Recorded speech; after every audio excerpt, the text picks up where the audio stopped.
Oke, ini kayaknya saya kecilin dulu sebentar. Oke, ya. Jadi berdasarkan namanya sendiri, tumbuh kembang anak berarti ada dua faktor yang mempengaruhi. Yang pertama adalah pertumbuhan, di mana pertumbuhan ini berhubungan dengan bertambahnya ukuran dari organ tubuh, baik itu berat, baik itu tinggi badan maupun lingkar kepala. Sedangkan untuk yang kedua, mengenai kembang atau perkembangan, ini berhubungan dengan perubahan dari fungsi organ-organ tersebut. Pertumbuhan ini yang tadi disebutkan bahwa berhubungan dengan pertambahan ukuran dari organ tubuh, itu meliputi 3 hal yang paling sering pada anak-anak. Yang pertama adalah berat badan, terus kemudian pertambahan tinggi badan, serta lingkar kepala. Ketiga hal ini penting untuk diukur dan diplotkan dalam kurva, sehingga tidak hanya mengukur, tapi kita juga harus memasukkan ke dalam kurva untuk mengetahui apakah pertumbuhan anak kita itu normal atau tidak. Beratnya bagaimana, panjang badannya bagaimana, dan pertumbuhan lingkar kepalanya seperti apa. Oke. Bagaimana dengan berkembang? Kalau perkembangan, tadi kan sudah sama-sama kita ketahui bahwa bertambahnya fungsi dari organ-organ tersebut. Biasanya ibu-ibu mengenal dengan perkembangan yang lebih sering adalah motorik kasar. Motorik kasar yang pertama itu dari bayi, di mana bayi itu misalnya bisa miring, kemudian tengkurap, kemudian duduk, kemudian merangkak, berjalan, hingga dia bisa berlari. Itu bagian dari perkembangan motorik kasar. Tapi sebetulnya nanti sebenarnya perkembangan itu bukan hanya motorik kasar, tapi juga meliputi aspek yang lain seperti ada motorik halus, perkembangan bahasa atau bicara, sama personal sosial. Hal ini dia berhubungan dengan adanya proses pematangan dari organ-organ tubuh anak tersebut. Lanjut. Kemudian faktor-faktor apa yang mempengaruhi pertumbuhan perkembangan? Jadi faktor yang faktor yang utama adalah gizi. Adanya gizi yang cukup akan mempengaruhi pertumbuhan dan perkembangan anak itu menjadi baik. Di mana kalau misalnya yang secara garis besar, zat gizi itu akan dibagi menjadi zat gizi yang makro dan zat gizi yang mikro. Makro itu seperti energi, protein, dan lemak, sedangkan zat gizi yang mikro itu meliputi vitamin dan mineral. Kalau misalnya anak kita kekurangan gizi, apa sih yang terjadi? Jadi kalau misalnya kekurangan gizi itu tidak hanya mempengaruhi pertumbuhannya saja. Pertumbuhannya itu dalam arti apa? Bahwa dia berat badannya saja yang kurang, tapi juga akan mempengaruhi pertumbuhan yang lain, bahkan juga bisa mempengaruhi perkembangan. Bagaimana caranya? Kalau jelas, kalau misalnya energi atau kalori yang masuk ke dalam anak itu kurang, maka pertambahan berat badannya dia nggak bagus. Hal itu akan mempengaruhi pertambahan tinggi badan juga lingkar kepala. Kemudian, dampak kurang gizi pada perkembangan ternyata mempengaruhi perkembangan dari otak, di mana anak yang dampaknya kurang gizi atau dia ada infeksi, terus kemudian menyebabkan kekurangan gizi, akan menyebabkan pertumbuhan otaknya tidak maksimal. Kalau pertumbuhan otaknya tidak maksimal, tentu anaknya tidak akan sampai optimal atau cukup berkualitas. Sedangkan untuk anak yang dengan gizi yang cukup atau yang sehat, anak tersebut akan cenderung berkembang optimal, dia akan produktif dan pada masa depan akan menghasilkan di sumber daya manusia yang baik sehingga menjadi aset dari negara. Oke. Kalau berkenaan dengan perkembangan, maka paling banyak berhubungan adalah dengan otak. Bagaimana sih perkembangan seorang anak tersebut terjadi? Jadi pada saat kita lahir, kita dikaruniai dengan miliaran sel otak. Nah, sel otak tersebut tidak bisa bekerja optimal apabila tidak saling terhubung antara satu sel dengan sel yang lain. Sehingga antara sel-sel neuron atau sel-sel otak tersebut, dia membentuk yang namanya sinaps. Sinaps itu seperti ada pertemuan atau ada hubungan antara satu sel dengan satu sel yang lain.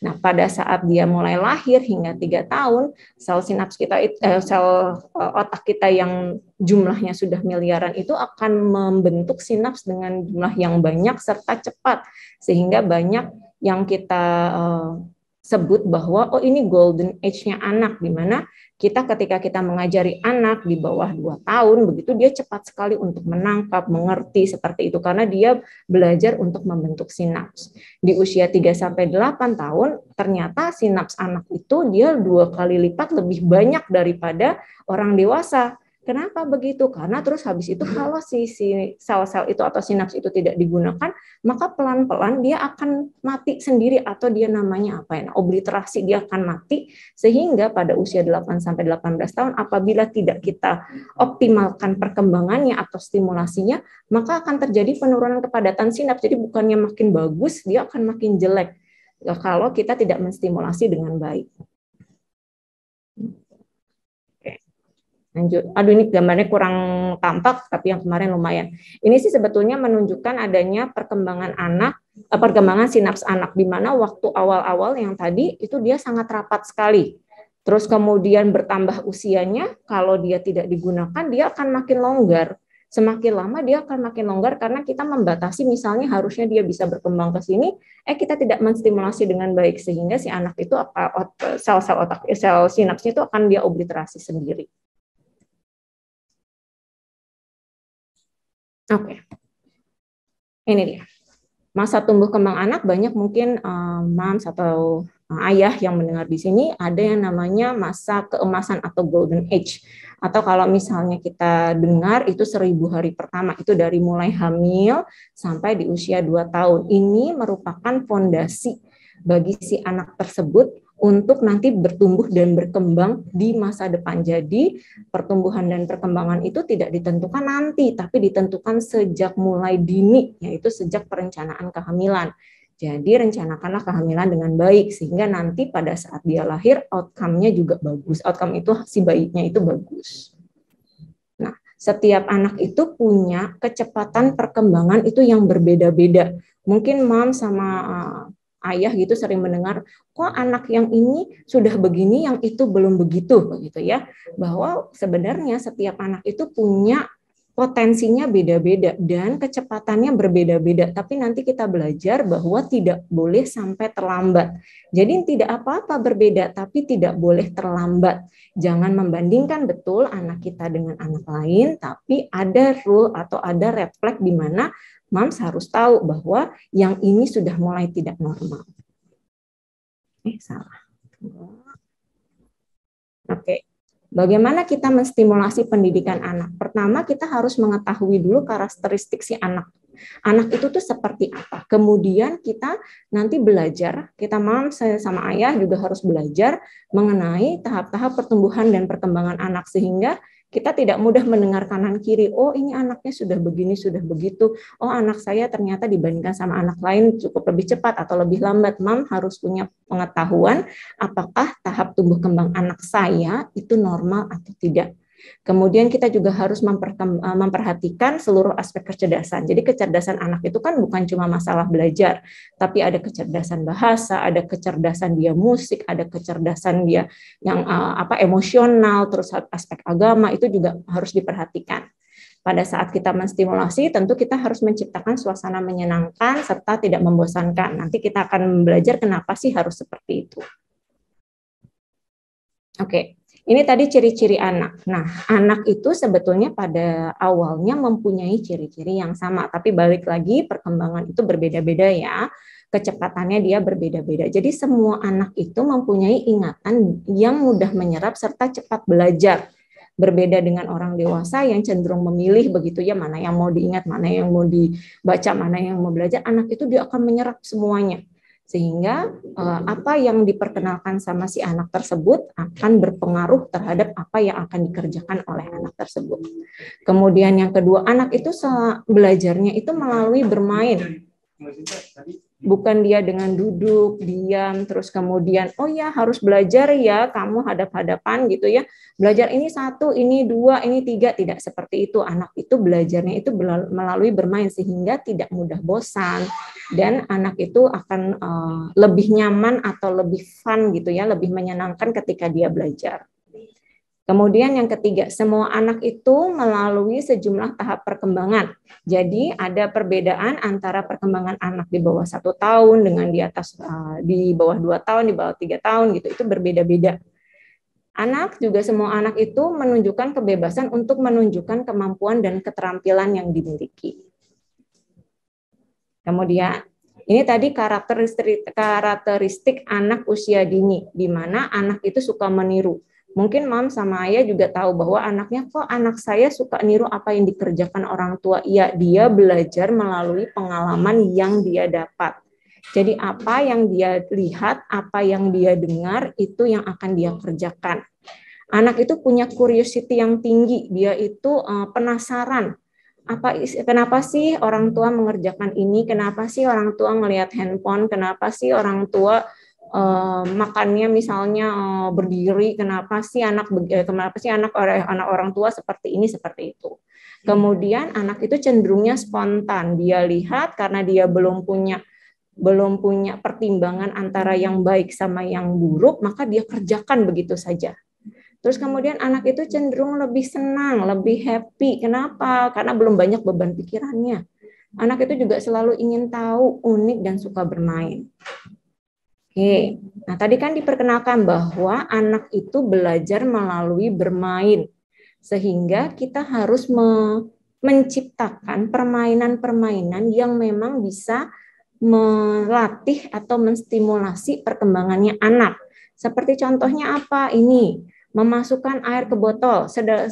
Tampaknya sederhana ya, padahal ini dia melatih motorik halus, dia melatih motorik kasar, anaknya bisa duduk, melatih keterampilan si anak itu untuk mengambil air dari gelas, kemudian presisi, konsentrasi, teliti, sesuatu hal yang menurut kita sederhana sekali. Mungkin kita sering masukin sabun ke botol gitu ya, sebenarnya itu dari anak usia dini sudah mulai bisa dilatih, tapi anak-anak memang belum secakap orang dewasa, sehingga kalau misalnya berantakan ya mungkin harus dimaklumi.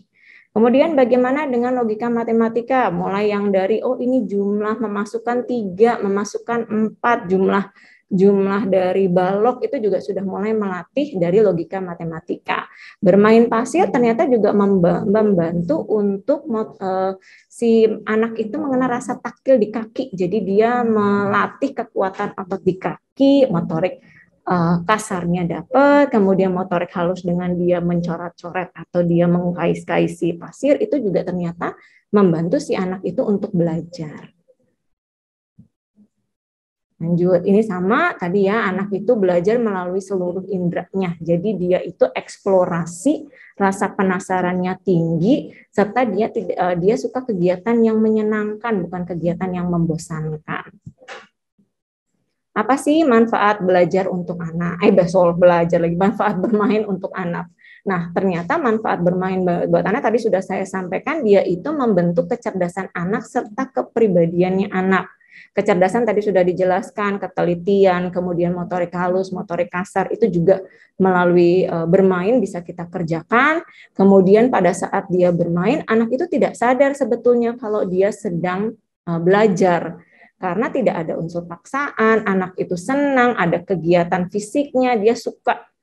Kemudian anak itu selalu dia happy karena biasanya pada saat bermain si anak itu melihat teman-temannya atau orang tuanya itu tersenyum dan tertawa. Itu baik untuk pertumbuhan kejiwaannya anak. Ini dia. Jadi ada beberapa kegiatan yang bisa kita kerjakan sendiri di rumah. Kegiatannya apa saja sih? Yang pertama tadi ya play therapy. Ya ini sebenarnya bukan terapi ya, stimulasi bermain mungkin ya lebih tepatnya. Ini sih kalau misalnya sudah mengalami gangguan ini yang dikerjakan. Tapi mulai dari stimulasi bermain. Bagaimana kalau anaknya belum bisa duduk dok gitu atau anaknya belum bisa duduk diam, ya sudah kita kerjakan floor terapi, itu juga bisa. Kemudian kita lakukan dia dengan suportif, jadi kita dengarkan ceritanya, kita sambut ceritanya, kita respon ceritanya, kita tanya dia bagaimana. Ini biasanya untuk anak yang lebih besar. Lanjut, ini dia play therapy. Jadi kalau misalnya play therapy sebetulnya tadi kan kalau kita lihat contohnya tidak perlu yang harus saya butuh apa ya sekarang ya, bukan DIY apa sih itu, ada yang sensory motor ya, apa tuh yang yang mainan-mainan khusus gitu, sebetulnya tidak ada pun tidak masalah. Tadi Mam sudah lihat contohnya, bagaimana sih dengan play terapi? Ya udah, kita memasukkan air dalam botol, kita memasukkan batu-batuan ke botol, itu tuh sudah cukup menarik untuk anak-anak tanpa ibu atau ayah atau moms atau dad tidak perlu menyediakan alat-alat khusus. Kalau misalnya dia punya alat khusus bagus, berarti ada spending buat alat-alat tersebut. Tapi kalau enggak pun bukan menjadi satu halangan untuk melakukan play terapi. Cukup dengan batu-batuan yang ada di depan, kerikil-kerikil juga bisa, tapi tetap diawasi masuk ke mulut ya, Mams. Terus kemudian botol yang ada di rumah, kardus, bantal ditumpuk-tumpuk, itu sesuatu yang sudah bisa menyenangkan untuk anak dan ternyata membantu untuk perkembangan dan pertumbuhannya anak. Kemudian berapa lama? Sebenarnya nggak ada tulisannya tuh. Ini itu kan kalau misalnya sudah dikerjakan di rumah sakit ya. Tapi kalau misalnya di rumah kerjakan sesering mungkin. Anak itu happy, anak itu senang. Kalau ketika dia bermain, dia lihat mamahnya dan ayahnya itu menyenangkan, dia akan cenderung lebih dekat, lebih erat sama orang tuanya. Terus karena dia sambil main, dia tidak sadar kalau sedang belajar. Tahu-tahu anak itu sudah bisa melakukan A, melakukan B tanpa perlu kita ajari. Kemudian yang selanjutnya, kalau misalnya masih punya, apalagi sih yang bisa dikerjakan yang agak lebih menyenangkan dong buat ibunya, biar ibunya nggak usah capek ngejarin anaknya ke sana kemari. Ya udah, ayo kita mendongeng. Kita misalnya menggunakan buku, kan banyak ya sekarang buku yang buat khusus buat anak-anak dibacakan. Atau misalnya bermain peran, misalnya menggunakan boneka atau menggunakan sesuatu kayak dulu orang-orangan, itu bisa. Itu juga membantu si anak itu untuk konsentrasi ke orang tuanya, mendengarkan ceritanya, dan sekaligus mengajari anaknya berbicara. Sesuatu yang mudah itu bisa dikerjakan, asal kitanya mau. Kalau waktunya udah nggak ada, memang sulit. Lanjut. Ini tadi ya manfaat play terapi, jadi ternyata anak yang mendapat play terapi, ini udah yang kalau di terapi di rumah sakit ya, tapi kalau misalnya di rumah juga sama, dia ternyata lebih positif dibanding anak-anak yang tidak mendapat play terapi. Sekali lagi, play atau play terapi atau kegiatan bermain itu bermanfaat banyak untuk anak, membangun bondingnya. Ini dia membangun menghormati, berempati kepada orang lain, juga membangun bonding antara orang tua dan anak atau sama si pengajar atau misalnya sama teman-temannya sambil bermain bersama. Kemudian dia kalau misalnya tadi kita bermain dengan bermain peran gitu ya, kita mengajari anaknya berbicara tanpa kita sadari. Jadi anak itu mendengar, tapi tolong gunakan kata-kata yang mungkin baik begitu ya. Hati-hati penggunaan bahasa karena kan anak-anak itu mendengar dan mencontoh. Terus kemudian anak itu melihat, oh ternyata mainan ini seperti ini, dia akan berusaha sendiri. Nanti tanpa diajari anak itu sudah mulai bisa, asal kita melatihnya berulang-ulang. Kemudian bagaimana dengan floor time? Pada anak-anak yang lebih kecil, biasanya mungkin di bawah 18 bulan begitu ya, ada kegiatan yang namanya floor time. Floor time ini sebenarnya kegiatan yang di rumah sakit, tapi bisa kita terapkan juga di rumah ini ya, karena bahwa si anak ini akan membangun interaksi dengan orang tuanya atau dengan pengasuh atau dengan terapis siapa saja yang mengajari si anak itu pada saat itu. Kemudian dia membangun komunikasi dua arah. Ini kalau misalnya pada saat anak di rumah sakit biasanya dikerjakan sekitar 20 sampai 30 menit, tapi kalau di rumah sepanjang anaknya tidak bosan, sepanjang orang tuanya masih punya waktu, dikerjakan saja. Terus habis itu ini sama ketika dia floor time, maka si anak itu akan sama membangun komunikasi dua arah, menjalin keintiman, dia akan lihat terhadap lingkungan. Terus kita jadi tahu bagaimana sih perkembangan anak saya mengerti enggak, anak saya dia konsentrasi atau tidak, anak saya ada kemungkinan hiperaktif tidak, anak saya ada kemungkinan untuk autistik tidak. Itu bisa dilakukan dengan cara floor time atau terapi di lantai. Ini dia. Kita hampir yang terakhir ya. Yang selanjutnya adalah tanda red flag. Red flag itu apa? Namanya aja merah berarti tanda berbahaya. Ini adalah tanda berbahaya pada perkembangan anak. Setiap perkembangan usia atau usia milestone tertentu tentu berbeda dengan milestone yang lain. Jadi tidak bisa kita samakan, oh anak belum 1 tahun belum bisa ngomong 6 kata, ya nggak sama dengan anak 2 tahun. Anak 2 tahun ya harus sudah bisa, dia harus sudah bisa berbicara sekian-sekian gitu. Nah, ini mulai dari sebetulnya red flag itu sudah ada mulai sejak milestone awal. Milestone awal itu sejak kapan sih? 0 sampai 6 bulan. Apa yang bisa dilihat? Anak 0 sampai 6 bulan kan tidur terus, Dok. Dia cuma netek, tidur, nangis, pup, gitu aja. Netek, tidur, nangis, pup. Oh enggak, bahwa di bawah 6 bulan itu pun sudah mulai ada tanda perkembangan anak.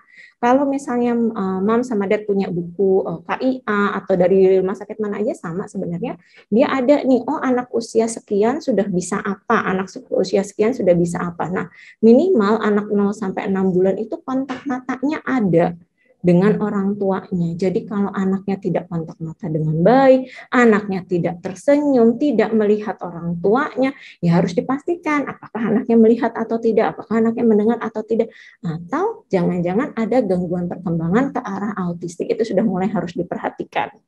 Lanjut, nanti mulai di usia di bawah 1 tahun, di bawah 6 bulan sampai 1 tahun, apa sih anak itu sudah bisa mengerti kalau dipanggil namanya dia udah nengok, atau tergantung panggilannya ya, mungkin namanya panjang gitu tapi panggilannya adik gitu, ya jangan dipanggil nama panjang. Kalau memang biasanya dipanggilnya adik, panggil adik, lihat dia merespon tidak, dia melihat tidak, mencari sumber suara tidak, kayak gitu.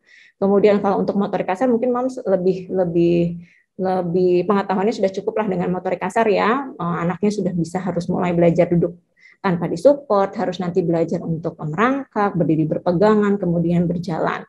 Sama satu lagi, kalau untuk berbahasa nih, jangan lupa anak tuh sudah mulai babbling. Mama, dada, ta, itu sudah mulai muncul di 9 bulan. Apabila memang belum, tolong segera pantau. Kalau memang 1-2 bulan masih belum terjadi perbaikan juga, sebaiknya datang ke tenaga kesehatan.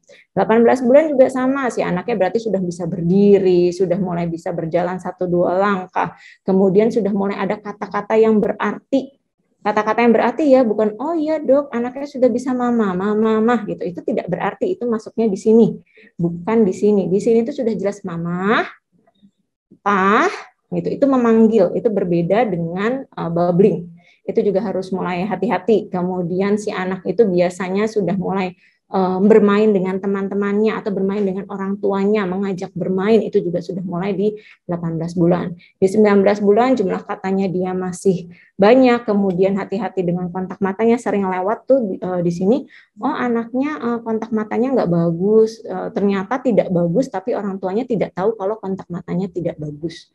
Jadi anak itu harus sudah mulai bisa dipanggil, menatap mata, kemudian mendengarkan saat kita berbicara, itu sudah mulai terjadi sejak di bawah 18 bulan. Sehingga kalau misalnya anaknya cenderungnya tidak melihat orang yang diajak berbicara, anaknya cenderung suka berpindah-pindah dari tempat satu ke tempat yang lain, yang tidak wajar ya. Kalau yang wajar ya anak kan memang ada yang wajar memang berbeda, tapi yang tidak wajar kok terus-menerus dikerjakan, anaknya melakukan gerakan yang tidak normal begitu ya, sebaiknya dibawa ke tenaga kesehatan.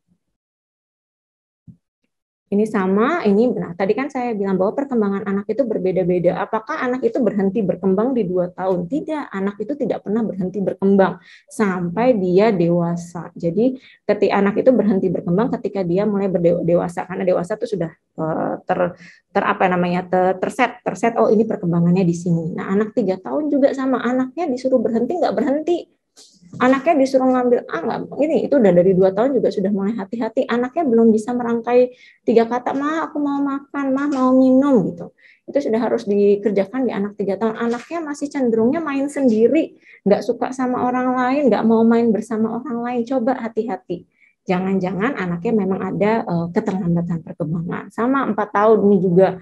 Nanti ini 5 tahun ada juga, 6-8 tahun juga ada. Ini banyak setiap fase perkembangan anak, setiap umurnya anak pasti ada keterampilan yang bisa dikerjakan. Kalau untuk anak prasekolah bagaimana? Sebenarnya kalau untuk prasekolah harusnya orang tuanya sudah mulai aware ya, karena kan biasanya sama tadi dibandingkan sama anak lain. Kok anak usia temannya anak saya 5 tahun dia sudah cerewet Dok, kok anak saya nggak mau ngomong ya Dok 5 tahun, kok anak saya cuma diem aja ya Dok gitu, kok anak saya ngerti tapi nggak mau ngomong, apakah itu berbahaya? Balik lagi dilihat apakah ada tanda-tanda berbahaya. Kalau memang 5 tahun belum bisa berbicara ya hitungannya sudah terlambat, jadi hati-hati. Terus bagian kepintarannya itu banyak macam-macam ya, tadi nggak cuma motorik kasar, motorik halus, dia harus ada sosialnya juga. Anaknya dia sudah mulai bisa berbagi, sudah mulai bisa menyampaikan apa yang dia mau, apa yang dia tidak mau, suka atau tidak, itu sudah harus bisa dikerjakan untuk anak-anak prasekolah. Usia berapa sih prasekolah? Ya 4 sampai 7 tahun. Karena sekarang kan sekolah mulai di 7 tahun. Tunggu, habis itu. Oke. Jadi kalau misalnya orang mam sama dad pernah dengar bahwa anak itu bukan miniatur orang dewasa, betul, karena anak itu punya potensi berkembang. Kalau untuk orang dewasa ya sudah segitu segitu berkembangnya ya paling skillnya tambah aja, tapi karena belajar kalau anak-anak tuh punya potensi perkembangan. Nah potensi berkembangnya anak itu nggak ada yang pernah bisa memastikan ini sampai sini aja gitu, itu enggak, karena kita nggak tahu perkembangan anak itu sampai mana. Tugas kita sebagai orang tua adalah memberikan stimulasi yang benar, memberikan apa ya namanya arahan yang benar agar potensinya si anak ini berkembang. Kalau memang dia minimal adalah sampai dia normal atau bisa lebih sesuai dengan minat dan bakatnya anak. Oke, demikian selesai presentasi saya. Terima kasih. Wassalamualaikum warahmatullahi wabarakatuh.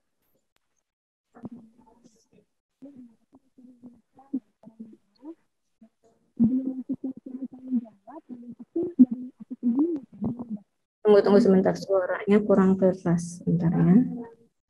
Nah. Kan tadi ada dokter ada menyampaikan kalau dengan sensori tangan itu tidak benar ya dok? Suaranya masih putus. Soalnya kalau dengerin dari sana susah. Yuk, coba lagi yuk, boleh yuk.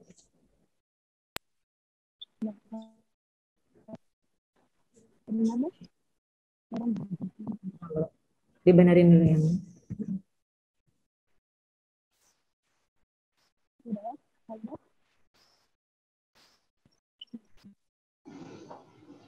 Halo dok.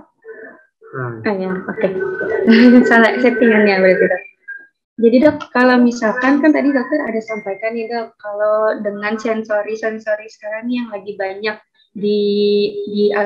dilakukan sama dokter sama ibu-ibu muda nih dok.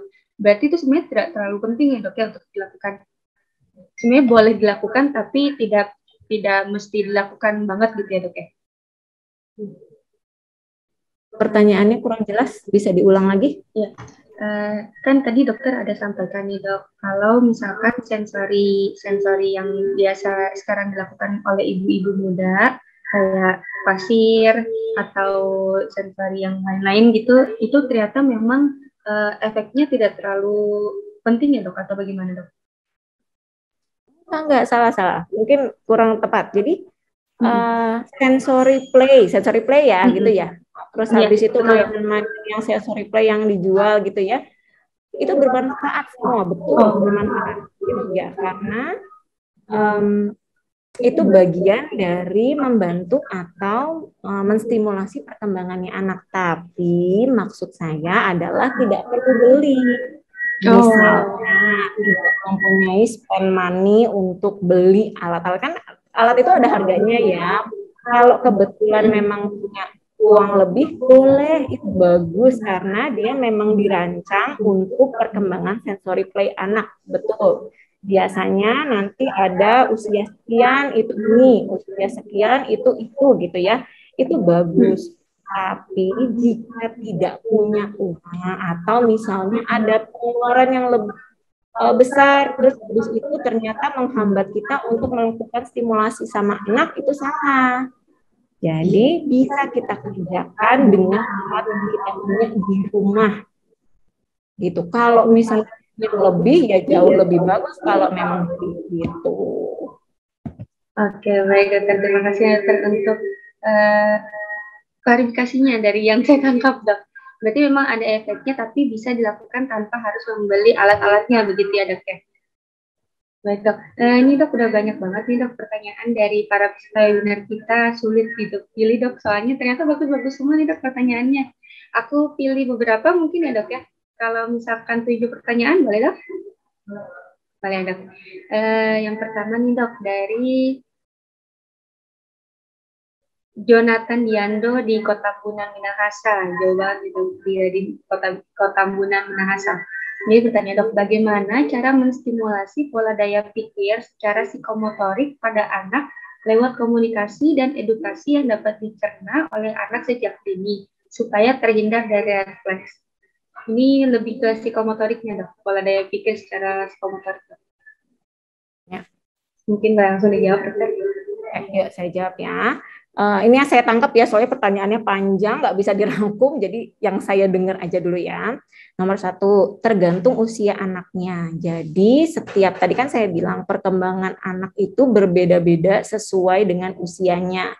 Tentu misalnya anak di bawah 1 tahun, kalau kita mau daya pikir kan nggak bisa deh 1 tambah 1 2 ya gitu kan, nggak bisa. Jadi kita sesuaikan dengan usianya. Misal apa? Contoh anak yang di bawah 1 tahun, misalnya kita mulai sembunyikan barang.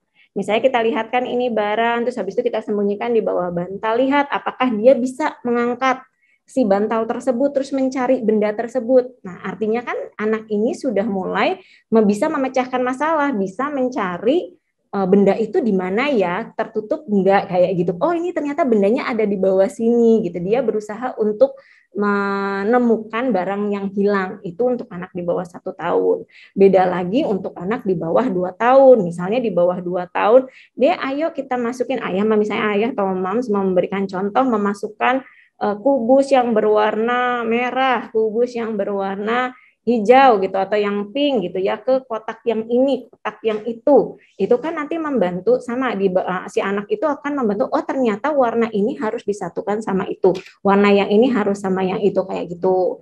Nanti di umur 2 sampai 3 tahun mulai dikenalkan ini 1, ini 2, ini ya Dek 2 itu masukin 2, masukin 3, seperti itu. Jadi masing-masing sebetulnya untuk perkembangan dari daya pikir. Tadi kalau saya nggak salah tangkap dari daya pikir, tergantung dari usianya. Terus kalau tadi pertanyaan selanjutnya mengenai kalau bicara apa gimana tadi? Apa bicara, diajak berbicara gimana tadi? Saya kurang dapat yang kedua. Jadi gini dok, pertanyaannya itu kan bagaimana cara menstimulasi pola daya pikir secara psikomotorik pada anak, tapi lewat komunikasi dan edukasi yang dapat dicerna. Begitu. Nah itu tadi, oh berarti sama kan ketika kita memberi perintah kayak tadi di bawah di 1 sampai 2 tahun, ketika kita memberi perintah tapi harus memberikan contoh, nggak bisa anak itu disuruh, Dek, udah ya Dek, pokoknya ini nanti warna merah masukin merah tapi tangan kita begini, kita nggak memberi contoh. Anak itu kan tadi nomor 1 mencontoh ya, dia mencontoh, melihat dan mengerjakan contohnya. Nah kita nggak pernah ngasih contoh nih. Oh kita nggak pernah ngasih contoh untuk membereskan mainan misalnya setelah bermain kita langsung ambil langsung kita beresin, seolah-olah si anak itu nggak bisa kita perintah, pokoknya lihat itu juga nggak bisa, dia lihat terus habis itu besok udah harus bisa, pokoknya kamu harus ngerti di rumah ini kalau habis main harus bersihin, tanpa ada perintah itu juga nggak bisa. Sehingga ketika kita memberikan contoh itu pun harus dengan kata-kata gitu, tanpa kita berkata-kata anak itu nggak bisa mendengar dan perintah itu juga nggak akan jelas gitu. Sehingga memang kalau misalnya mengajarkan anak ya tetap harus dengan kata-kata, tetap harus dengan berbicara, tapi nggak bisa juga tanpa contoh. Jadi misalnya, Dek, misalnya kita tangannya udah begini nih, Dek, itu ya Dek, masukin, padahal dia belum pernah tahu, masukin kubusnya ke kotak nomor 1 atau ke kotak merah. Dia nggak tahu yang mana warna merah, dia nggak tahu kotak itu apa, tentu anaknya juga nggak bisa. Sehingga kalau misalnya kita mau menstimulasi, ya semua aspek harus kita kerjakan, semua indera itu harus kita kerjakan juga, harus kita stimulasi juga gitu, harus kita gunakan. Baik dokter, terima kasih dokter untuk jawabannya dokter. Aku lanjut ke pertanyaan kedua, boleh langsung ya dokter. Jadi dok, nih dari Sumiati di Serang dok. Jadi bertanya, dok, saat ini saya sedang mengandung anak pertama. Saya melihat bayi tetangga usia 1,5 bulan kejang-kejang saat itu. Apakah kejang itu termasuk refleks dok? Dan apakah refleks itu bisa terdeteksi sejak dari dalam kandungan? Dan bagaimana cara pencegahannya? Oke. Nomor 1, jawabannya anak tetangga usia 1,5 tahun kejang-kejang, red flag bukan, itu sakit, bukan red flag, itu sakit. Kalau misalnya kenal atau kalau misalnya bisa berhubungan sama orang tuanya, tanyakan apakah sudah dibawa ke petugas kesehatan. Kejang itu bukan red flag yang kita maksud ya. Red flag itu hanya tanda bahaya untuk perkembangan. Yang kejang itu sakit. Jadi ini udah beda cabang. Ini satu perkembangan, ini situ ini penyakit. Nah, tapi penyakit itu misalnya kejang-kejang epilepsi atau ternyata kejang-kejangnya misalnya ternyata pertumbuhan otaknya dia nggak bagus atau misalnya ada perdarahan atau misalnya ada tumor gitu ya, tentu akan mempengaruhi perkembangan ke depannya. Jadi kalau misalnya tanya apakah itu red flag, bukan, itu sakit tapi itu bisa mempengaruhi perkembangannya dia kalau kita nggak tahu penyebabnya apa dan tidak segera kita tangani dengan baik. Itu menjawab pertanyaan pertama ya. Terus habis itu pertanyaan yang kedua tadi, apakah red flag itu bisa dikenali sejak dalam kandungan? Red flag untuk pertumbuhan bisa. Pertumbuhan itu apa? Ukuran bayinya. Terus itu kan dokter objin yang ini ya, ukuran kepala. Kan tadi ada yang pertumbuhan sama perkembangan, dua-duanya kan punya red flag ya. Terus habis itu apa sih namanya, si bayinya sudah bisa menghisap jempol itu sejak di dalam kandungan, itu ternyata juga bagian dari perkembangan si bayi. Jadi ada beberapa memang yang bisa dikenali di masa kandungan. Tapi bukan ranah saya untuk menjawab hal tersebut karena itu mungkin ininya punya ranahnya dokter kandungan, tapi untuk red flag pertumbuhan bisa. Cukup menjawab ya? Iya, baik dokter. Terima kasih dokter. Berarti tapi untuk refleks perkembangan itu baru bisa dilihat kalau misalkan sudah lahir begitu ya dokter, sudah mulai beraktivitas. Betul. Baik. Oke dokter. Pertanyaan selanjutnya nih dok dari, bentar aku pilih dulu. Oh ini ada hubungannya dok sama yang nih, Firda Wafa Askia di Denpasar. Dok, apakah bayi yang terlahir prematur dan bayi yang terlahir berkebutuhan khusus memiliki stimulasi tumbuh kembang yang sama seperti bayi normal? Terus bagaimana menstimulasinya agar tidak sampai terjadi refleks? Dan apakah metode Montessori dapat diterapkan untuk stimulasi tumbuh kembang anak dengan kondisi bayi tersebut, dok? Ini saya jawab yang pertama, apakah bayi, ini kebetulan ada nih, apakah bayi prematur dan bayi yang AKB ya, anak berkebutuhan khusus, memiliki stimulasi tumbuh kembang yang sama seperti bayi normal. Oke, yang prematur itu berbeda dengan anak berkebutuhan khusus yang kita kenal ya. Kalau misalnya dibilang prematur berkebutuhan khusus, betul, tapi bukan anak kebutuhan ABK yang kita kenal. ABK yang kita kenal kan yang mungkin ada tuna sesuatu gitu ya, tuna A, B, C gitu. Terus habis itu dia ada misalnya CP, misalnya itu kan ABK yang beda ya. Jadi kalau untuk anak prematur hampir sama.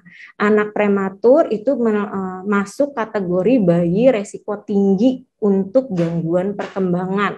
Prematur itu bisa meningkatkan gangguan perkembangan mungkin sampai 5 kali gitu ya potensinya. Sehingga kalau pertanyaannya adalah apakah bayi prematur memiliki stimulasi tumbuh kembang yang sama? Iya, tapi pemantauannya harus lebih ketat.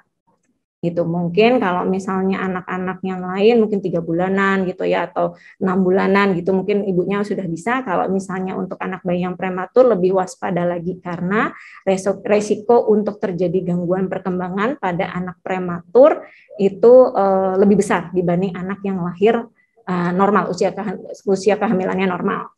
Yang nomor 2, apakah anak yang terlahir berkebutuhan khusus? Berkebutuhan khusus mungkin saya masukkan adalah ABK gitu kali ya. Anak berkebutuhan khusus yang CP mungkin atau yang misalnya ada hidrosepalus mungkin ya. Gitu ya. Soalnya terlahir berkebutuhan khusus, memiliki stimulasi tumbuh kembang yang sama. Kalau itu disesuaikan dengan diagnosisnya. Tentu berbeda, itu udah bukan stimulasi saja, itu malah harusnya masuk ke kategori terapi. Jadi tetap dikerjakan, tapi kemungkinan bahwa harus dikerjakan sama tenaga profesional. Nggak kemungkinan untuk dikerjakan sendiri di rumah bisa, tapi tetap harus dipantau. Gitu. Itu untuk yang pertama. Terus habis itu pertanyaan kedua, bagaimana menstimulasinya agar tidak sampai red flag? Untuk yang prematur kan belum jelas red flag-nya, sedangkan kalau kebutuhan khusus kok Saya masih kurang nggak jelas. Mungkin ini kali dok, maksudnya yang lebih ke kayak anak-anak dengan ADHD atau spektrum autism gitu dok. Oh, ya makanya berarti benar ABK yang kita maksud sama ya.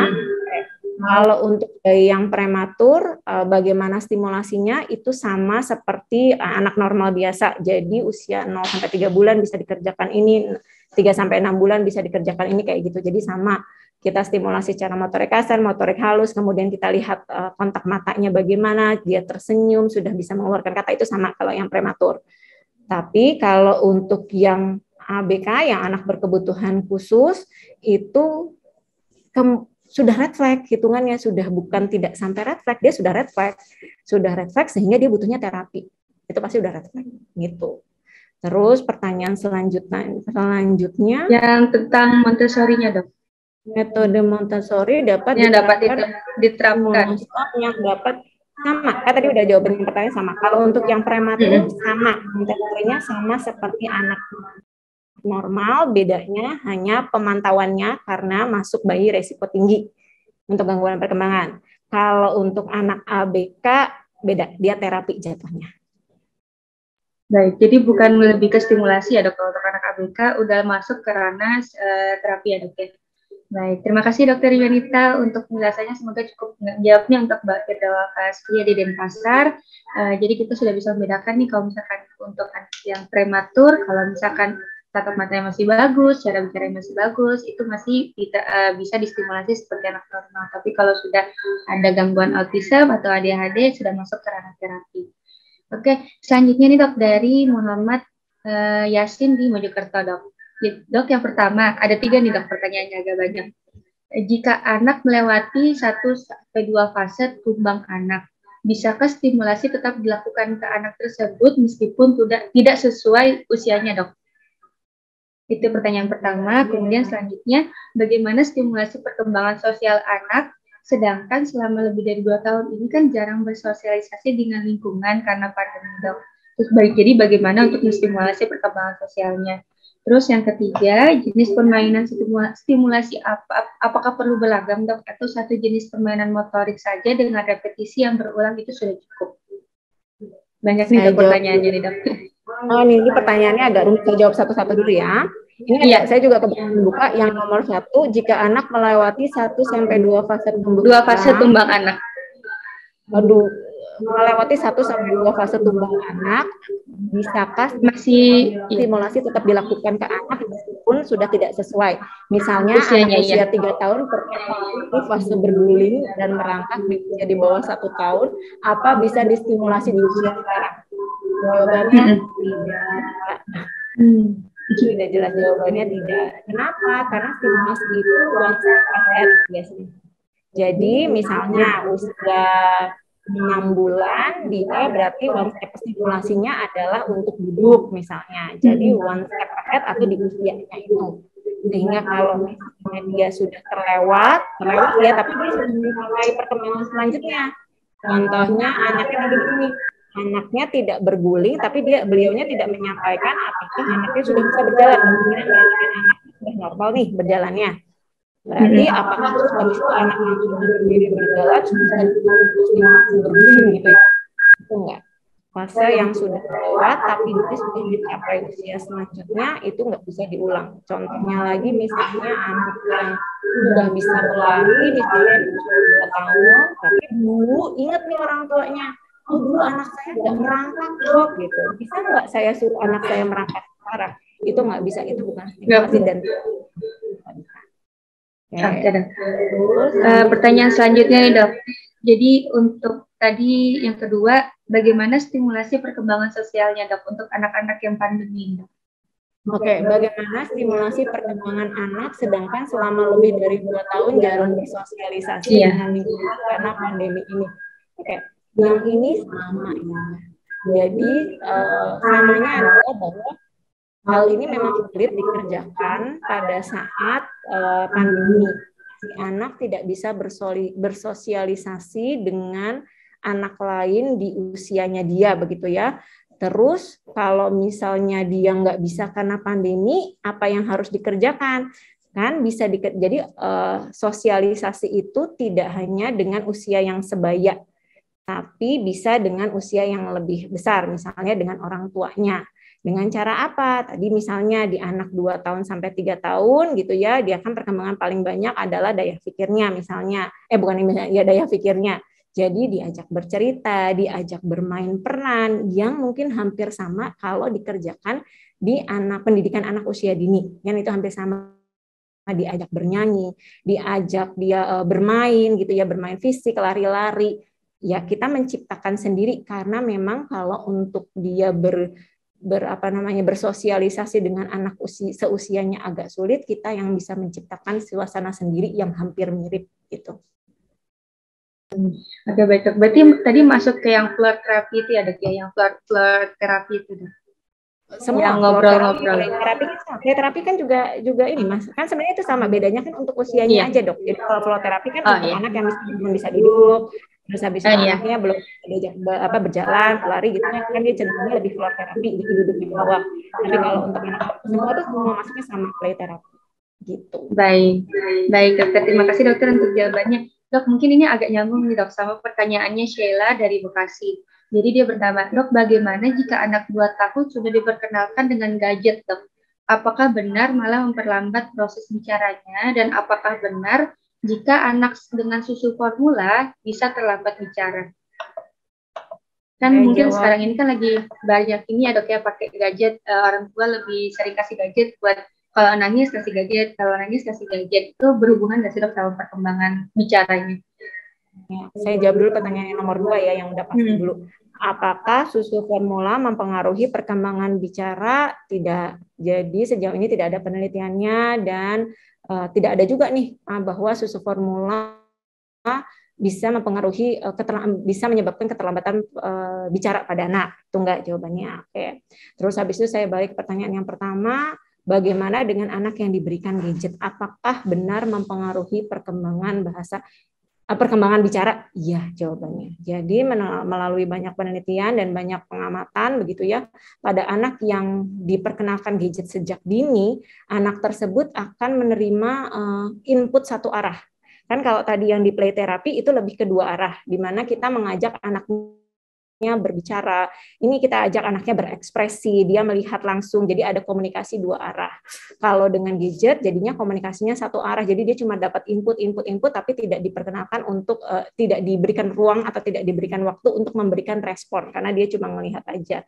Hal tersebut bisa mempengaruhi si anaknya untuk tidak berbicara. Jadi dia mungkin mengerti. Jadi kebanyakan itu anaknya itu ngerti, disuruh A ngerti, disuruh B ngerti, tapi anaknya tidak mau berkomunikasi. Nah itu biasanya terjadi pada anak yang diberikan gadget pada usia dini. Berarti ini agak nyambung nih sama pertanyaanku. Jadi menurut rekomendasi dari dokter spesialis anak, sebenarnya itu untuk penggunaan gadget pada anak-anak itu bisa dengan apa dan di usia berapa, Dok?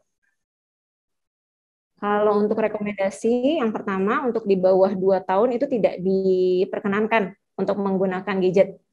Yang diperkenankan itu yang masih boleh itu video call. Jadi kalau video call itu kan komunikasi dua arah juga ya. Kita melihat ekspresi, kita memberikan ruang sama si anak untuk berbicara seperti Zoom kayak gini ya. Memberi ruang untuk berbicara, memberi ruang untuk berespon kayak gitu. Itu masih diperkenankan. Tapi untuk yang tontonan tertentu, yang Y, yang I, yang T, yang gitulah pokoknya kan ada sosial media gitu ya. Nah, itu tidak diperkenankan gitu. Oke, baik Dokter. Terima kasih Dokter untuk jawabannya, Dok. Aku lanjutin, Dok, dari Hanifa di Depok. Tante Dokter Yuanita izin bertanya ya. Apakah ada perbedaan tumbuh kembang signifikan antara anak yang diberikan stimulasi dengan yang tidak, Dok? Terus yang kedua, bagaimana cara menstimulasi anak namun tidak memaksakan kemampuannya anak untuk bisa melakukan sesuatu? Dan berapa lama waktu anak distimulasi setiap harinya, Dok? Terima kasih Dokter untuk jawabannya. Pertanyaannya, jadi nanti saya jawab satu-satu dulu ya. Iya, jadi gini Dok. Yang pertama, apakah ada perbedaan tumbuh kembang signifikan antara anak yang diberikan stimulasi dengan yang tidak diberikan stimulasi? Mungkin boleh langsung jawab. Jawabannya yang ini ada. Tadi dari slide ditunjukkan bahwa anak yang diberikan stimulasi play terapi ternyata 70% berkembang lebih baik dibanding anak yang tidak diberikan play terapi gitu ya. Baik itu dalam mungkin bukan motorik kasar ya, sekali lagi perkembangan itu kan banyak ya, perkembangan itu kan motorik kasar, motorik halus, personal sosial, terus habis itu bahasa. Jadi kan karena banyak aspek, mungkin bukan motorik kasarnya, bukan yang dia berjalan, berdiri, berlari nih, tapi dia mungkin berpengaruh untuk yang berbicara, kecerdasan emosi, terus memberikan respon, itu kemungkinan berpengaruh. Itu iya, itu 70% lebih baik pada anak yang diberikan stimulasi dibanding yang tidak. Oke, terus pertanyaan keduanya apa, Dok? Pertanyaan keduanya, bagaimana cara menstimulasi anak namun tidak memaksakan kemampuan anak untuk bisa melakukan hal tersebut? Nah, bagaimana cara menstimulasi anak tapi tidak memaksakan? Kita lihat dulu usia anak, selalu pastikan di usia anak itu apa dan perkembangan yang harus dicapai itu apa. Misalnya begini, anak yang usia di bawah 6 bulan kan tidak mungkin kita suruh berdiri atau tidak mungkin kita suruh manggil mamah gitu ya.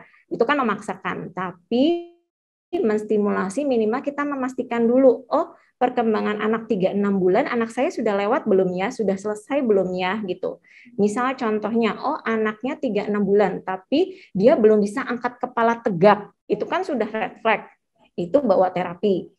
Kalau misalnya stimulasi di usianya, oh anaknya belum bisa duduk, itu kan masih normal, masih hitungannya masih normal. Dia minimal berguling dulu. Kita stimulasinya berguling dulu gitu. Jadi bukan memaksakan, tapi kita melihat di perkembangan usia perkembangannya si anak, sehingga kalau memang dia belum bisa sampai di usia akhirnya atau yang kita sebut red flag, kita bisa membawa ke petugas kesehatan terdekat.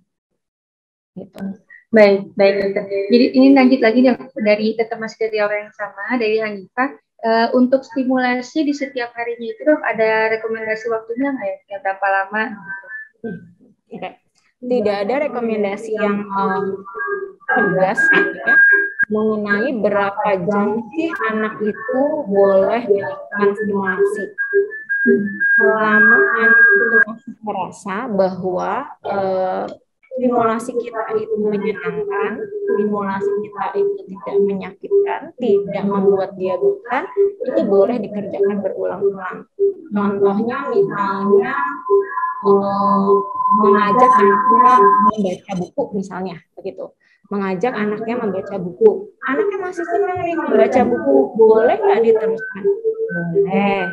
Jangan sampai misalnya mengganggu jam tidur, jam makan, itu juga nanti dipertimbangkan. Tapi tidak ada, oh harus sekian jam, oh harus 30 menit, oh harus 50 menit, kayak gitu. Oke. Baik dokter, terima kasih untuk jawabannya. Dok, mungkin ini agak dari aku nih dok, pertanyaannya hubungan sama yang stimulasi ini. Kan sekarang lagi kita tahu nih lagi banyak istilah tummy time gitu ya dok, jadi ibu-ibu muda. Nah, tapi kalau untuk itu apakah ada batas waktunya nih dok? Jadi sehari sebaiknya tummy time-nya berapa lama gitu dok? Mungkin ada beberapa dari para peserta webinar kurang paham untuk waktu tummy time terbaik gitu. Tummy time itu membantu si anaknya dari posisi tengkurap gitu ya. Berapa lama sih yang usia yang waktu yang dianjurkan? Kalau anak itu nyaman, selama ibunya ada di sebelahnya, memantau si anaknya, itu boleh dikerjakan agak lama, mungkin sekitar 30-60 menit atau sampai 1 jam atau sampai 2 jam, selama anaknya masih nyaman dan ibunya nggak bosan. Tapi tidak boleh tummy time itu dilakukan ditinggal. Jadi misalnya, oh udah ditengkurapnya, udah ya aku masak dulu, aku ngerjain apa, itu nggak boleh, karena resiko SIEDS kan masih ada ya. Jadi tetap harus dipantau ibunya. Bagaimana dengan anaknya yang sudah menangis gitu ya, setelah ditamitan kan ada anak yang memang tidak suka untuk posisi tengkurap gitu. Anaknya udah nangis kejer, anaknya sudah tidak nyaman, bagaimana? Sebentar aja, kira-kira dia mungkin sekitar 5 menitan, sudah enak, udah balikin lagi. Sudah selesai, nanti lagi ada waktu lagi, kerjakan lagi gitu. Jadi tidak ada batasan waktu yang pasti, cuma kita pantau si anaknya. Selama ibunya punya waktu, anaknya masih senang, boleh sambil dipantau, itu boleh barengan. Boleh agak lama juga nggak apa-apa. Baik, terima kasih dokter untuk jawabannya. Jadi intinya senyamannya anak dan senyamannya ibunya begitu ya dok ya. Lanjut nih dok, dari sebentar dok, aku pilih dulu.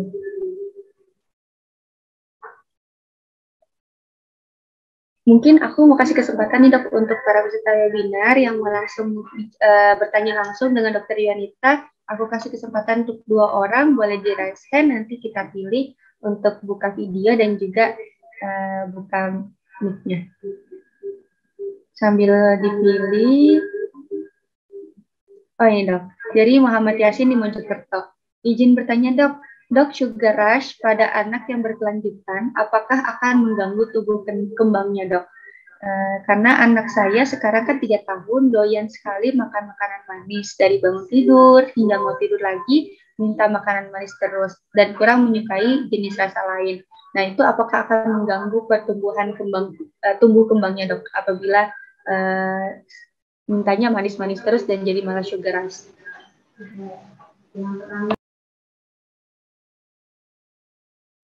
Oke.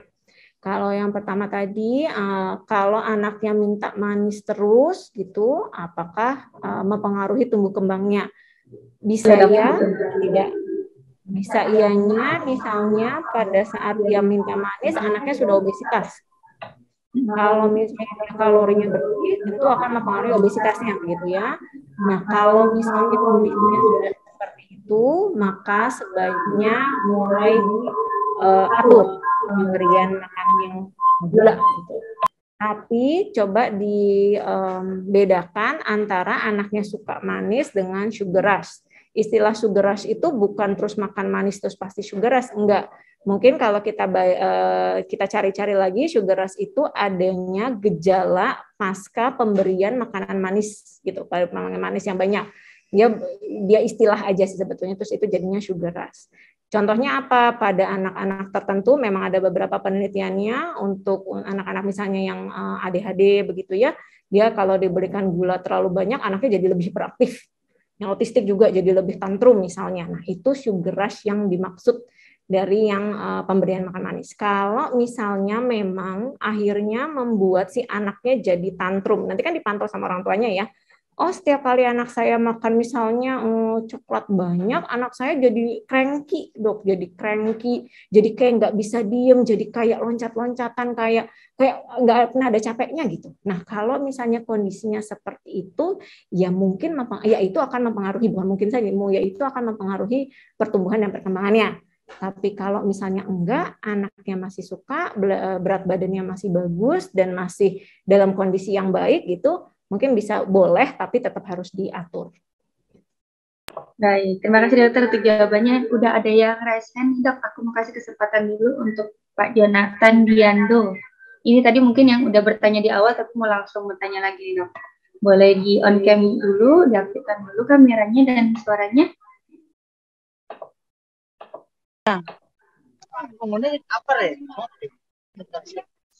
Silakan. Halo, selamat siang. Selamat siang, Bapak Jonathan. Maaf, sini sih, karena kondisi frekuensi jaringannya mungkin terganggu. Sini saya ingin bertanya kepada dokter. Pertanyaan saya yang kedua, mungkin tadi saya tidak mendengar daripada jawaban karena mungkin kualitas frekuensi jaringan. Pertanyaan yang saya untuk kedua pada dokter, bagaimana kita selaku orang tua dapat memproteksi suplai asupan nutrisi sebagai acuan dalam proses perkembangan pada anak, terlebih di era pandemi COVID-19, agar terhindar dari red flags. Terima kasih. Baik, terima kasih Pak Jonathan untuk jawabannya. Jadi mungkin saya simpulkan ke pertanyaannya itu, dok, nutrisi untuk perkembangan anak sebaiknya dengan apa untuk mencegah terjadinya red flags, begitu dok. Terima kasih dok. Terima kasih untuk pertanyaannya.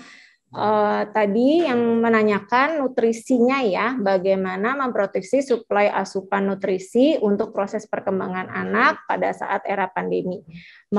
Pada saat era pandemi dan tanpa pandemi itu sama sebetulnya. Jadi gizi ya kita tadi sebut yang di situ, gizi anak itu harus terpenuhi baik makronutrien maupun mikronutrien.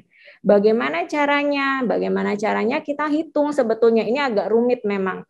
Jadi setiap usia anak dengan berat badan tertentu itu ada perhitungan kalorinya. Nah, supaya kalau misalnya mau masuk lagi lebih dalam, bagaimana cara saya mencegah red flag pertumbuhan. Berarti kalau gizi berhubungan sama pertumbuhan dulu ya.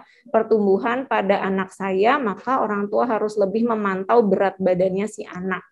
Caranya bagaimana? Sekarang banyak pakai timbangan biasa aja, pakai timbangan digital. Kalau saran saya digital ya, jangan yang jarum. Yang digital, jadi masih ada koma-komanya. Kalau anaknya di bawah 2 tahun atau masih belum bisa berdiri sendiri di timbangan atau kakinya belum cukup, ya timbang berdua sama orang tuanya. Kalau anaknya sudah agak besar, ya silakan ditimbang sendiri. Kemudian punya buku KIA misalnya, atau nggak punya pun buku KIA, misalnya sekarang aplikasi banyak, ada aplikasi Primaku. Di situ dia sudah ada kurvanya, ayah sama mom sama ayah bisa memasukkan langsung, oh tanggal sekian, bulan sekian, berat badan anak saya sekian. Lihat nanti di kurvanya, oh tahu, terus habis itu kita lihat, nanti ada tulisannya di sini, ini anaknya masuknya yang mana? Gizi kurang kah, masuk gizi baik kah, atau gizinya lebih kah gitu, itu nanti tertulis di situ. Nah, dari situ baru dilihat jika memang sudah red flag, misal, oh pertambahan berat badan anak saya ternyata nggak normal, dia sudah mulai growth faltering misalnya, dia naik tapi nggak sesuai kurvanya misalnya, berarti kan sudah red flag. Yang ini bagaimana? Yang ini datang ke petugas kesehatan, karena kalau disampaikan di sini itu panjang, itu jadi konsul panjang sekali. Gitu, karena itu harus kita cari satu-satu. Tapi minimal tugasnya ayah sama mams di rumah adalah memantau sendiri. Karena mungkin kan akses ke rumah sakit agak lebih terbatas selama pandemi. Mungkin orang tuanya juga masih takut ke rumah sakit misalnya. Itu bisa dikerjakan sendiri di rumah dan tidak ada maksudnya alasan gitu bahwa kita nggak bisa dok, kita nggak bisa. Itu bisa dengan alat yang sederhana. Tinggi badan pun sama, kita bisa nanti misalnya untuk anak di bawah 2 tahun panjang badan memang agak sulit ya untuk yang di bawah 2 tahun, tapi untuk anak di atas 2 tahun dia sudah bisa berdiri, itu sudah bisa dipantau tinggi badannya, dimasukkan ke kurva yang sama, lihat lagi bagaimana perkembangan pertumbuhan tinggi badan anak saya, tidak normal segera bawa, karena itu sudah bukan ranah yang bisa dikerjakan di rumah.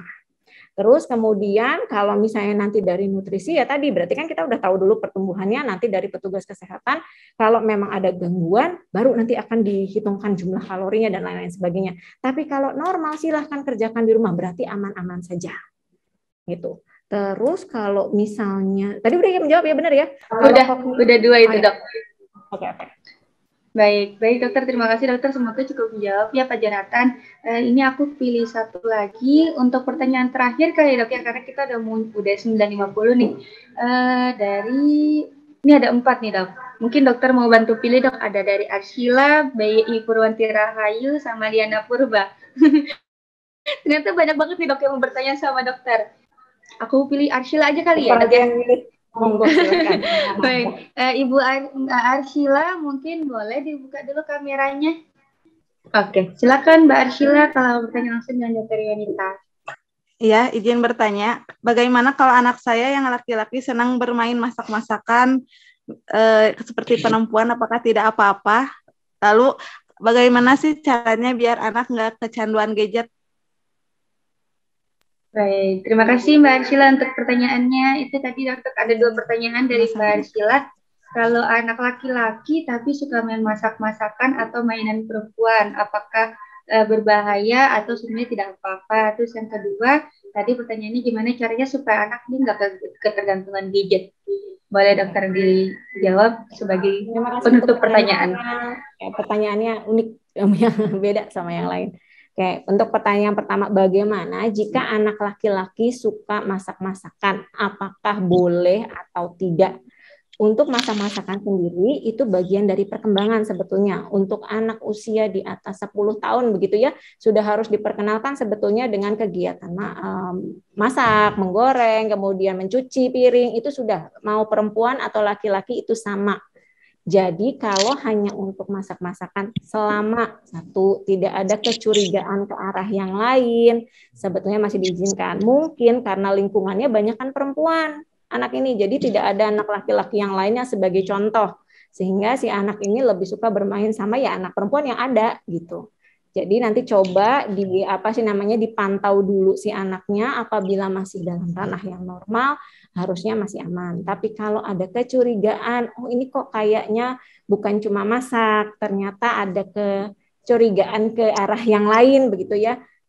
Mungkin lebih ternyata suka menggunakan pakaian Baju yang perempuan begitu ya dok ya? Perempuan betul seperti itu, terus habis itu suka menggunakan lipstik atau bedak gitu ya dalam taraf yang tidak wajar, mungkin lebih baik dibawa dulu biar kita bisa pantau dulu gitu. Itu yang nomor satu. Terus tadi pertanyaan nomor 2, gimana cara gadget? Kecanduan gadget. Kalau misalnya bilang kecanduan, berarti sebetulnya perannya itu bukan cuma anaknya, tapi perannya itu termasuk orang tuanya. Mungkin agak lebih keras dulu ya gitu. Kenapa? Karena yang bisa membeli handphone, menyediakan laptop atau handphone atau TV itu orang tuanya. Anaknya itu nggak bisa dia menyediakan sendiri, sehingga karena ada si anak itu lihat, oh kita punya satu. Nomor 2, anak itu mencontoh. Jadi sedikit banyak tentu ada peran dari orang tuanya. Bagaimana peran dari orang tuanya? Oh, dia melihat orang tuanya itu kalau lihat handphone tertawa, tersenyum, terus habis itu mungkin ada yang lucu gitu ya. Kita kan sering mungkin nonton yang Y atau yang I gitu ya. Apa sih namanya? Oh, ada yang lucu-lucu gitu. Jadi menarik sih anak itu melihat ada apa sih. Jadi anak itu tertarik terus akhirnya mencoba. Orang dewasa sendiri ada kemungkinan kecanduan gadget. Jadi nggak cuma anak-anak. Kita nggak bisa lepas dari handphone. Kalau handphonenya ketinggalan kita langsung buru-buru nyari gitu ya, harus buru-buru tetap on, tetap nyala, harus tetap. Sebetulnya kecanduan bukan cuma terjadi pada anak-anak, bedanya orang tua otaknya sudah matang, balik lagi perkembangannya sudah matang, sehingga kalau kebentur sesuatu misalnya pekerjaan dia sudah bisa menghindari sendiri. Anak-anak otaknya belum matang, sehingga kalau diperkenalkan sejak dini bisa jadi anaknya kecanduan. Kan handphone menyenangkan ya, nontonan gadget itu menyenangkan, sehingga anak itu cenderungnya akan mencari terus dan main terus dengan. Maka kalau misalnya mau bagaimana supaya anak saya menghindari kecanduan gadget, mulailah dari orang tuanya. Misalnya anak di bawah 2 tahun gitu ya, jangan diperkenalkan gadget dulu.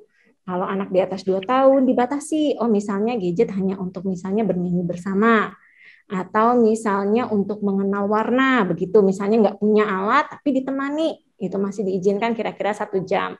Kayak gitu. Terus nanti setelah itu anaknya dibatasi jamnya, misalnya sudah agak lebih besar di usia sekolah prasekolah 5-7 tahun gitu ya. Anaknya udah ngelihat nih, udah senang nih gadget. Bagaimana caranya ya kita batasi waktunya. Oh iya boleh, nanti 1 jam ya, 1 jam pun ditemani, gitu misalnya. Terus habis itu sudah nanti lagi karena semakin besar anak itu akan semakin mencari dan dia bisa memutuskan sendiri. Tapi untuk orang tua yang menyediakan yang harus di-cut dulu atau yang harus di-cut. Baik, terima kasih Dokter Yunita untuk jawabannya. Mungkin sudah cukup menjawab ya untuk Mbak Sheila. Jadi intinya lebih kepada orang tuanya bisa nahan gadgetnya apa enggak. Kalau misalkan orang tuanya bisa nahan gadgetnya, insya Allah anaknya juga ikut tertahan masalah gadgetnya. Baik, sebelum nanti kita pilih nih dari Dokter Yunita untuk pertanyaan terbaik, izin dok, aku mau share untuk promosi-promosi dulu, boleh dok? Untuk sahabat Permata. Nah, jadi untuk para sahabat Permata yang sudah join di webinar kita, untuk mendapatkan informasi-informasi kesehatan itu bisa mengunjungi Instagram kita nih di ketiga rumah sakit di Instagram @RS Depok, RS Mata Bekasi, dan juga RS Mata Delima Serpong.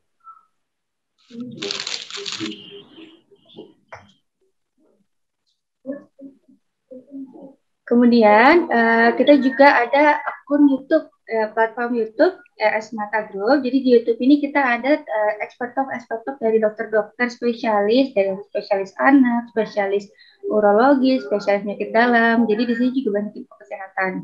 Nah, selain itu kita juga ada website di www.rsmata.co.id. Jadi untuk para peserta webinar ingin mengetahui fasilitas-fasilitas apa saja yang ada di ketiga rumah sakit kita, bisa kunjungi website kita. Nah, Rumah Sakit Mata Fuad Sada Group itu ada 3 rumah sakit. Di Rumah Sakit Mata Depok, Rumah Sakit Mata Delima Serpong, dan juga Rumah Sakit Mata Bekasi. Untuk di Rumah Sakit Mata Depok, kita ada 5 layanan unggulan, yaitu klinik kesuburan Smart IVF, layanan laktasi terpadu, klinik tumbuh kembang, CT scan 32 slice, dan juga layanan hemodialisa.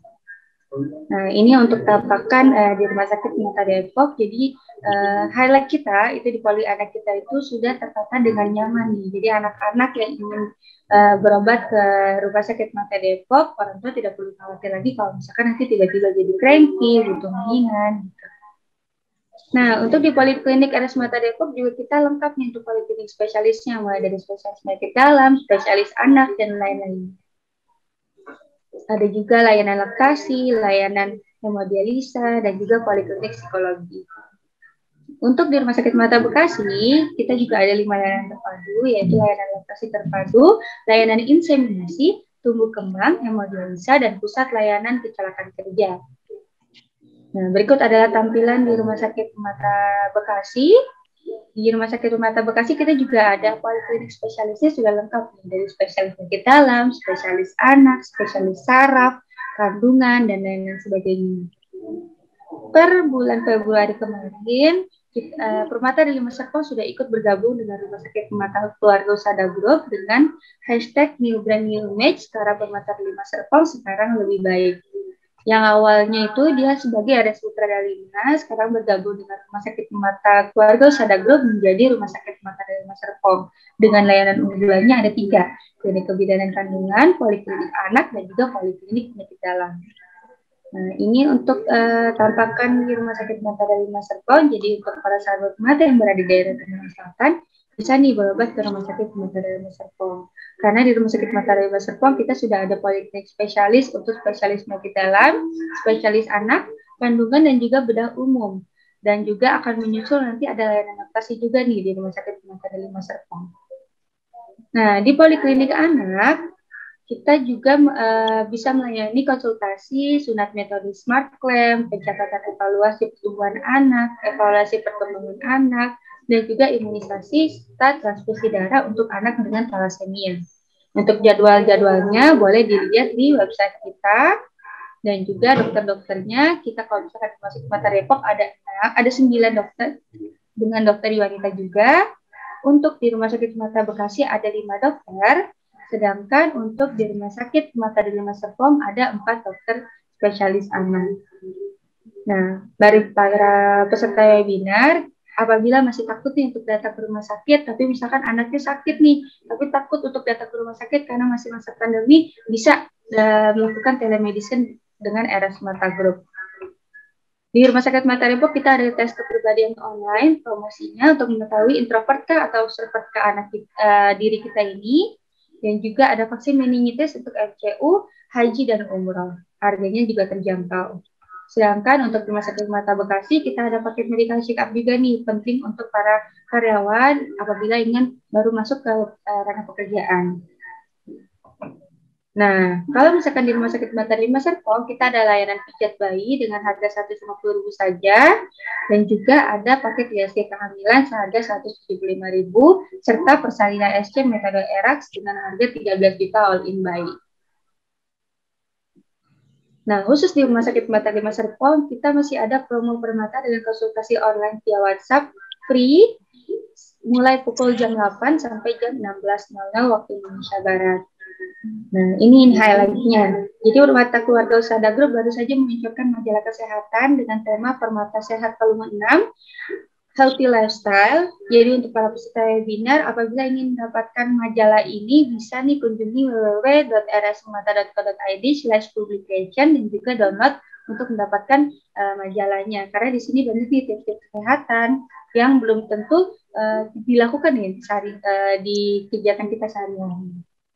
Nah, untuk sebagai pengunjung, karena kita sudah masuk ke penghujung Ramadan, saya Dr. Widari Manali mewakilkan seluruh keluarga RS Mata Keluarga Usada Group mengucapkan selamat hari raya Idul Fitri 1443 Hijriah. Taqabbalallahu minna wa ja'alna minal aidin wal faizin. Baik, saya kembalikan dengan Dr. Yonita. Takutnya nih Dr. Yonita mau beraktivitas lagi nih, Dok. Boleh, Dok, mungkin dipilih, Dok. Kita pilih yang memenangkan hadiah giveaway. Boleh ya, Dok, ya? 3 pertanyaan terbaik, Dok. Menurut dokter. Tadi kan udah banyak banget nih, Dok, pertanyaannya nih, Dok. Yang milih dokter aja deh. Yang kira-kira aja, Dok. Mungkin siapa nih, Dok? Tadi sih kalau dari aku, Yang mana ya? Bagus semua sih dok, misalnya pertanyaannya. Kalau yang ini boleh ya dok ya, dari Hanifah di Depok, yang tentang apa stimulasi, apakah ada perbedaan tumbuh kembang signifikan untuk anak menggunakan stimulasi atau enggak, terus bagaimana waktunya untuk stimulasi berapa lama per harinya. Boleh ya dok ya? Boleh. Oke, itu pemenang pertama. Jadi untuk Hanifah di Depok. Kemudian tadi yang pertama pertanyaan langsung ke Dokter Yuanita, Mbak Arshila juga bagus itu pertanyaannya, karena Boleh, berbeda boleh. dengan yang lain. Oke, yang ketiga mungkin ini yang tentang gadget. Boleh. Sheila di Bekasi. Oke, terima kasih Dokter Yuanita untuk waktunya. Sebelum kita tutup, mungkin dokter ada nih sepatah dua kata dulu dok untuk para peserta webinar kita yang masih join di webinar kita. Oke, satu dua patah kata. Sebenarnya kondisi kan memang pandemi ya, untuk mom sama dad memang sulit sekali untuk kondisi saat ini untuk perkembangan anak, terutama kalau misalnya tadi yang pertanyaannya yang sekarang lagi pandemi, susah bertemu sama orang lain, terus sama anak kecil, pendidikan anak usia dini juga masih belum dibuka semua gitu. Itu betul bahwa memang kita dalam masa pandemi sehingga memang kondisi kesehatan itu harus lebih diutamakan dibanding yang lain. Cuma anak itu perkembangannya pun harus dipantau. Nah, itu tugas dari orang tua sebetulnya. Karena kan anak itu bergantung penuh sama orang tuanya, bukan sama pendidikan anak usia dini atau PAUD. Sehingga orang tuanya yang punya tanggung jawab untuk menciptakan suasana yang mirip dengan di pendidikan anak usia lanjut sehingga nanti outcome-nya adalah anaknya bisa terpantau dengan baik, tumbuh kembangnya optimal, terus menjadi nanti orang dewasa yang memang mutu dan kualitasnya bagus gitu.